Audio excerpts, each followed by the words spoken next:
Hi everybody and welcome to the flute practice. We are on day 13 of this flute boot camp series, and today we are going to go back to this guy. We are doing double tonguing today though, guys.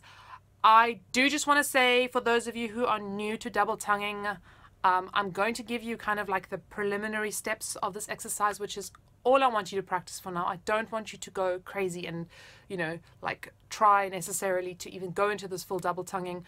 So for beginners, this maybe is just awakening up your tongue to the possibility of double tonguing, which you will eventually do and use and make good use of.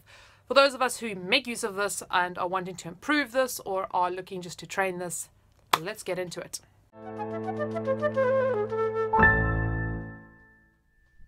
All right, just a quick kind of, for some of us, a recap, for many of us maybe an introduction to it. Basically, the double tonguing is doing the t sound, but we kind of double back and we do a k. So we get, instead of just doing ta ta ta ta ta ta ta, which is limited in how fast it can go, we get a tika tika tika tika tika tika tika. So say slowly, and in fact I don't want even you to do a tika tika, because that usually kind of, I spoke about it in one of the videos about the tension.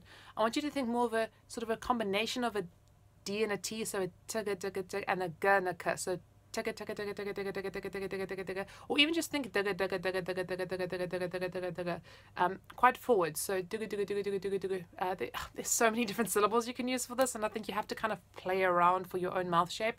You can think dugu dugu dugu. You can think tuku tuku tuku. You can think digga digga digga. Yeah, I mean, I don't know. There's probably a bunch. Maybe think dugu dugu dugu dugu dugu dugu dugu dugu dugu dugu. I personally love the dugu just because I found for so many years I played with a lot of tension, like ticka ticka ticka ticka, trying the t and the k, and even the ticka ticka ticka ticka, I was too k, I was too like, it was too forceful, whereas the dugu dugu dugu dugu dugu dugu for me just rolls a bit easier.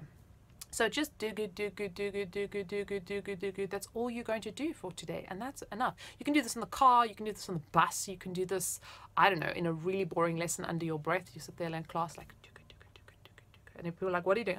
Nothing, I'm not doing anything. I'm not advertising, like, you know, not concentrating in classes, guys. That's not me at all. You can do it the other way around as well. Gudu, gudu, gudu, gudu, gudu, gudu, gudu, gudu, gudu, gudu is a really great idea. In the beginning now, when you start, you know, feeling and learning this movement, do it straight away. All right, now we are going to go into double tonguing on the flute. This is very similar to those like build-up exercises, 2, 3, 4, 5, except of course we're not going to do 3 because that would be triple. You see, I'm getting tongue-tied and I haven't even started this. That would be triple tonguing, and we are going to do triple tonguing next week, I think, or the week after, but we are going to get to triple tonguing. You know, there are kind of like 2 ways you can deal with this. Either you can start on a scale. We're just going to, once again, like we did for single tonguing, choose whatever technical exercise we've done in the last week and a half, whatever you like. I'm just going to do it on simple scales today. You can do it on, yeah, the Reichert number 1, or what else have we done? Even Tafel Gobert number 7, or anything that we've done. I'm going to do just scales. So you can either start with 2 on each, or you can start with the more. You can start with 4 and then work our way back. So we could do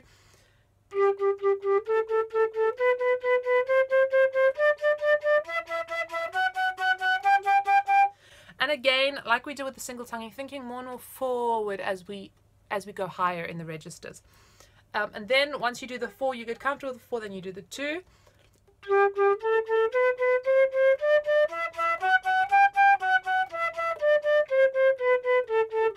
Do 2 octaves as well if you can. You know, and maybe, especially for your more advanced players, you might want to do it on a longer technical exercise. Even something like the Tafel Gobert number 4 would actually be perfect. It's the scales, but it's a bit longer, so that you're really giving this guy a good workout, because that's really what it is about. It's about training him and getting him, you know, really up to scratch it, up to speed, but gently. Don't overdo it, guys. You can actually kind of hurt yourself in your throat and stuff. So once again, like when it's starting to feel a little bit like, take a little break, please. This is not like torture camp. This is just a boot camp. We're just rebooting our playing. Okay, so you've got your 2, your 4, your 2, and then you've got, once again, kind of 2 options here.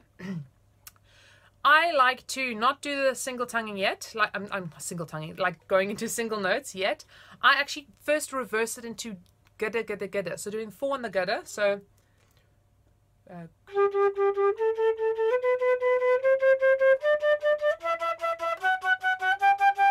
which is, especially when you're first doing this, very tricky, but it's very important for even tonguing because we need to strengthen that g or the k sound at the back because often that's weak and we get like a taka, taka, taka, taka, taka, taka, or a taka, I'm trying to do taka, taka, taka. So we want to make them as even as possible so that we really get even double tonguing.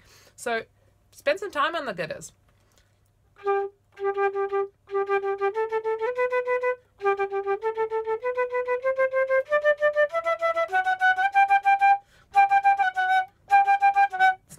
It's nasty, but it's really, really good. My finger wants to go to the t automatically, so you got to learn to control that as well. And then do 2.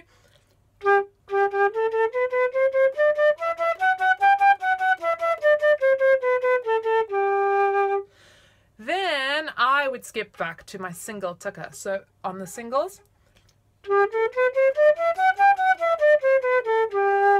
and then gidders.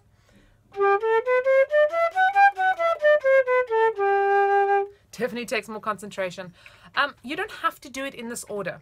I just want to put that out there. Like if you feel like you want to start with 2 and then do 4, this is the order that makes the most sense to me personally. So doing 4 tucker, 2 tucker, 4 gidder, 2 gidder, single tucker, and then single gidder.